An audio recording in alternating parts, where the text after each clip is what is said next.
नमस्कार, मी डॉक्टर शिवारी वाघ, संचालक aspire education institute, Chhatrapati Sambhajinagar. विद्यार्थी मित्रांनो, महाराष्ट्र सिटी सेलच्या वतीनं महाराष्ट्रातील इंजिनिअरिंगच्या चॉईस फिलिंगच्या संदर्भानं ऑलरेडी वेळापत्रक जाहीर झालेलं आहे. ॲस्पायर एज्युकेशन इन्स्टिट्यूटसह महाराष्ट्रातील तमाम विद्यार्थी जे आपले व्हिडिओ पाहतात, अशा सगळ्या विद्यार्थ्यांसाठी परत एकदा हे शेड्यूल रिवाईज करण्यासाठी आपण हा व्हिडिओ शेअर करतो आहे. त्यामुळे आपण हा व्हिडिओ शेवटपर्यंत पहा आणि गरजू मुलांना नक्की शेअर करा.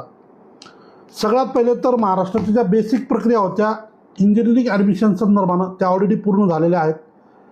पहिली प्रोसेस रजिस्ट्रेशन, त्यानंतर व्हेरिफिकेशन, त्यानंतर प्रोव्हिजनल मेरिट लिस्ट, त्यानंतर ग्रॅज्युएशन्स रेज करणं आणि फायनल जी मेरिट लिस्ट आहे ती आपल्याला उद्या प्राप्त होईल.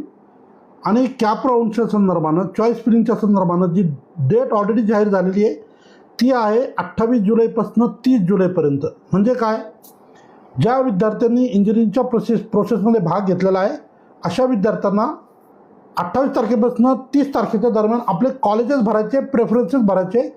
आपल्याला पाहिजे त्या ब्रांचेस आपल्याला आपल्या लॉग इन ID मध्ये जाऊन रितसर त्या ठिकाणी आपले कॉलेजेस त्या ठिकाणी भरले पाहिजे.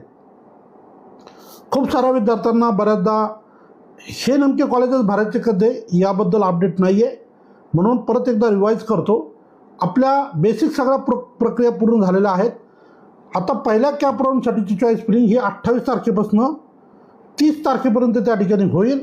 आणि जे मुलं या महाराष्ट्राच्या प्रक्रियेत आहेत अशा विद्यार्थ्यांनी याची आवर्जून नोंद घ्यावी.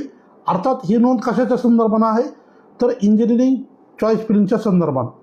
कॅप राऊंड 1 28 ते 30 चॉईस फिलिंग होते. 2 तारखेला या राऊंडमध्ये जे विद्यार्थी पार्टिसिपेट होतील त्यांची अलॉटमेंट येईल. आपण प्रॉपर वेने जर आपली प्रक्रिया केलेली असेल, आपल्या पर्सेंटाईलनुसार आपले कॉलेजेस आपण भरलेले असतील, चॉईस फिलिंग व्यवस्थित झालेली असेल, तर निश्चितपणे तुम्हाला पहिल्या राऊंडमध्ये कॉलेज मिळण्याचे जास्त चान्सेस आहेत. अर्थात त्यानंतर तुम्हाला बेटरमेंट करून पुढच्या प्रक्रियेत जाता येऊ शकतं. जर आपण व्यवस्थित कॉलेजेस भरले नाही किंवा कमी कॉलेजेस भरले किंवा कॉलेजेस भरपूर भरले आहेत परंतु आपल्या पर्सेंटेजच्या हिशोबाने भरलेले नाही आहे. फॉर एक्झाम्पल, एखाद्याला 70% आहे आणि तो कॉलेज टाकतो COEP असेल, PICT असेल, VIT असेल, PCCOA असेल, तर हे कॉलेज त्याला मिळणारच नाही, कारण याचे पर्सेंटाईल 97, 98, 99 अशा पद्धतीचे याचे कट ऑफ्स आहेत.